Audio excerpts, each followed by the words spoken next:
Hello, what's up guys? Ron here and welcome back to my channel. So day 38 na tayo. So tuloy-tuloy lang tayo sa paggagawa ng daily vlogs at daily diary. So kwento na naman natin yung mga nangyari kahapon. So yung mga nangyari kahapon is okay naman sa trabaho.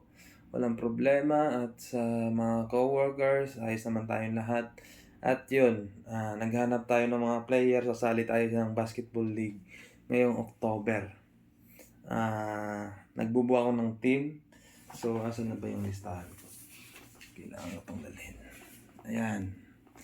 So, yun lang, no? Tapos, yun, hindi pa rin maiwasan yung usap-usapan about sa mga katrabaho, ka-work.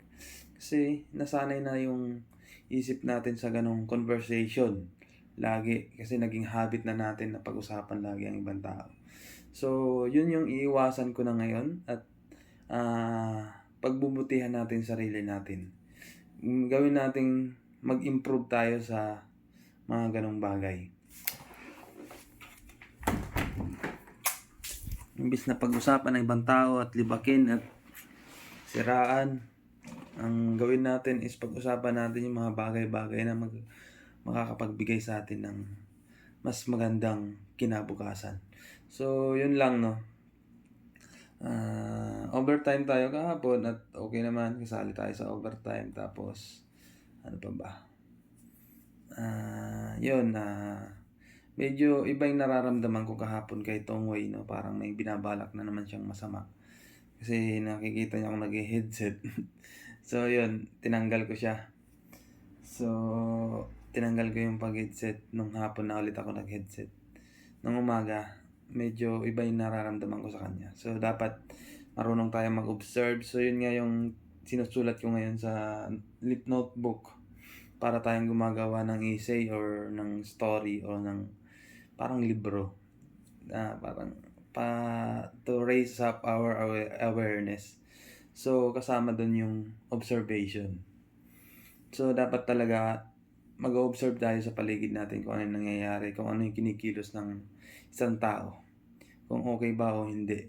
Pero, despite of mga ganong klaseng mga ginagalaw nila, always think positive pa rin. Huwag tayong mag-isip ng masyadong negative. Isipin na lang natin kung bakit nila ginagawa yung bagay na yun. So, baka meron ka rin kasing bagay na hindi tama na ginagawa. So, yun lang, no. Observe paligid. So, yung gamit natin sa pag-observe is yung pakiramdam at saka yung mata at tenga. So, yun yung kadalasan nagagamit natin sa observation, no. Pero to become more aware is yung bibig ang gagamitin natin. Parang i-remind natin sa sarili natin. Kasi pag bino-voice out natin ang isang bagay, mas tumataas yung level of awareness natin. At yun, pag mataas ang level of awareness natin, hindi tayo paulit-ulit na nag-iisip. So dati, ang ginagawa ko is puro pag-iisip lang. So hindi ko siya bino-voice out. So ngayon, natuto na akong i-voice out. So parang yung pumasok doon yung pointing and calling system. Ito yung system that designed to reduce mistake. It reduce error up to 85% and cut accident by 30%. Pointing and calling will ano nga yun sabi? Pointing and calling is so effective because it raises the level of awareness to non-conscious habit, tapos papunta from non-conscious habit to a more conscious level. So yun kasi pag binusalit mo siya yung isang bagay, parang mas nagiging aware ka doon, mas nagiging yung mind mo bago ka pa magkamali is naalalaman niya na agad. Yun yung kagandahan, pointing and calling. So, yun lang, no. Ayos lang lahat. So, 5 minutes video lang tayo. At ngayon, babasahin ko yung mga nasulat ko kagabi sa Bible na binasa natin. So, kagabi, Isaiah 33 verse 21. But there the glorious Lord will be unto us place a broad river, and streams wherein shall go no galley with oars, neither shall gallant ship pass thereby.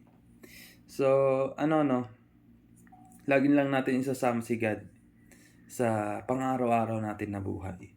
Kasi, but there the glorious Lord will be unto us place broad rivers. Yun yung relationship natin kay God dapat talagang healthy. Paano magiging healthy? Always pray and magdasal palagi at kausapin si God. Bigyan mo ng katahimikan yung isip at kalooban mo, yung puso mo sa mga bagay-bagay. You don't have to be attached sa mga bagay-bagay kasi ibibigay yan ni God in the right time. Naniniwala ako doon. Tapos ngayong umaga, 6:53 ng umaga, 2 Chronicles 32 verse 27.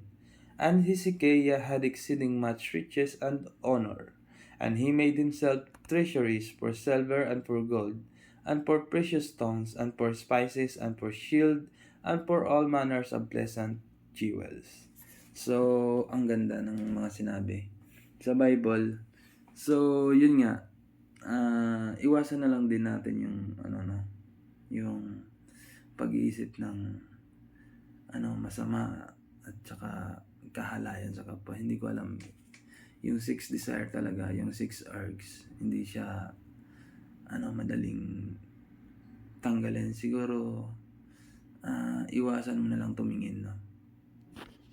Para hindi ka magkaroon. Yun lang sa akin kasi ganun din ang ginawa ko dati. Iwasan tumingin sa mga babae. Kaso pag ganun naman, parang naiiba naman yung trait mo sa kanila. So yun lang, no. Ma-adjust ko rin yan sarili ko. How to look na walang halong malisya. Yung just friend. So that's it for today's video, guys, and maraming salamat. God bless us all.